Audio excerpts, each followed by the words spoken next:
যোৱাকালি অসম বিধানসভাত ন্যায়াধীশ বিপ্লৱ শৰ্মা কমিটিৰ প্ৰতিবেদনখনো অসম লোকসেৱা আয়োগৰ দুৰ্নীতিৰ সম্পৰ্কত প্ৰতিবেদনখনো মই দাখিল কৰিছো। ন্যায়াধীশ শৰ্মাৰ প্ৰতিবেদনখনলৈ যেতিয়া চকু মেলি চাওঁ বা আমি যদি আৰু এবাৰ দৃষ্টি নিক্ষেপ কৰোঁ, এনেকুৱা এটা সময়ৰ আমি উমান পাম যিটো সময়ত অসমৰ ডেকা ল'ৰা ছোৱালীসকলৰ ভৱিষ্যতক লৈ হেতালি খেলা হৈছিল। কংগ্ৰেছ চৰকাৰৰ দিনত লোকসেৱা আয়োগৰ পৰীক্ষাই হওক, প্ৰতিটো পৰীক্ষাতে দুৰ্নীতি আৰু টকা পইচাৰ লেনদেনে দুখীয়া আৰু মধ্যবিত্ত সমাজখনৰ পৰা চৰকাৰী চাকৰিৰ আশা আকাংক্ষা বহু দূৰলৈ লৈ গৈছিল।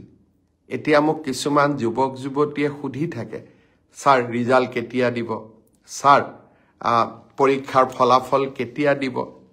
মই মনতে ভাবোঁ যে আজি যদি অসমত কংগ্ৰেছ চৰকাৰ থাকিলহেঁতেন, ৰাকেশ পালৰ দৰে APSCৰ চেয়াৰমেন থাকিলেহেঁতেন, কোন তাৰিখে এডিআৰই ৰিজাল্ট দিব, অসম পুলিচৰ কোনদিনা ৰিজাল্ট দিব, OMR চিট কেতিয়া দেখা পাম, এইবিলাকৰ উত্তৰ এটাই থাকিলহেঁতেন যে যিদিনাখনে আমাৰ টকা পইচাৰ লেনদেন সম্পূৰ্ণ হ'ব সিদিনাখনে আমি ৰিজাল্ট দিম। এইটোৱে কংগ্ৰেছ চৰকাৰ যদি অসমত থাকিলেহেঁতেন আজি সকলোৱে এই এটাই উত্তৰ লাভ কৰিলেহেঁতেন। আপোনালোকে যেতিয়া মোক প্ৰশ্ন কৰে, মই যিহেতু কংগ্ৰেছ চৰকাৰৰ দিনতো এই গোটেই পৰিৱেশবিলাক দেখা পাইছিলোঁ, মোৰ মাজে মাজে মনত হাঁহিও উঠে আৰু মাজে মাজে মই চিন্তাও কৰোঁ যে আজিও যদি অসমত কংগ্ৰেছ চৰকাৰ থাকিলেহেঁতেন এই প্ৰশ্নবোৰ কোনোবাই কৰিলেহেঁতেন। কিন্তু এই প্ৰশ্নবোৰৰ উত্তৰ দি মই ভাল পাওঁ, কাৰণ আপোনালোকৰ যিমানেই মই প্ৰশ্নৰ উত্তৰ দিব পাৰোঁ সিমানেই অসমৰ নতুন প্ৰজন্মৰ মাজত বিশ্বাস আহে যে আমি স্বচ্ছতাৰ মাজেৰে কাম কৰিছোঁ। যোৱা পৰহি দিনাখন লোকসেৱা আয়োগত এইবাৰৰ পৰীক্ষাত পাছ কৰা 200জন যুৱক যুৱতীক চৰকাৰী চাকৰিৰ নিযুক্তি পত্ৰ হাতত তুলি দি মই আকৌ এবাৰ প্ৰাপ্তিৰ আনন্দ অনুভৱ কৰিছিলোঁ।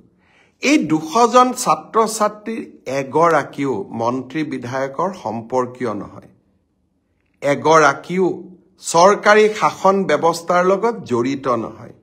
তেওঁলোকৰ এটাই পৰিচয় আছিলে যে আমি ভাল কৰি পঢ়িছোঁ, মামাৰ ওপৰত আমাৰ বিশ্বাস আছে, পৰীক্ষা দিম আৰু আমি চৰকাৰী চাকৰি লাভ কৰিম।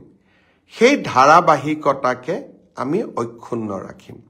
এডিআৰই ৰিজাল্টৰ পিছত লাহেকৈ মাৰ্চ মাহৰ ভিতৰতে আৰু পাৰিলে আৰু আগতে অসম পুলিচৰ পৰীক্ষা আৰু আমাৰ শিক্ষক নিযুক্তিৰ যিটো প্ৰক্ৰিয়া আমি আৰম্ভ কৰিছিলোঁ তাকো আমি আগুৱাই লৈ যাবলৈ চেষ্টা কৰিম।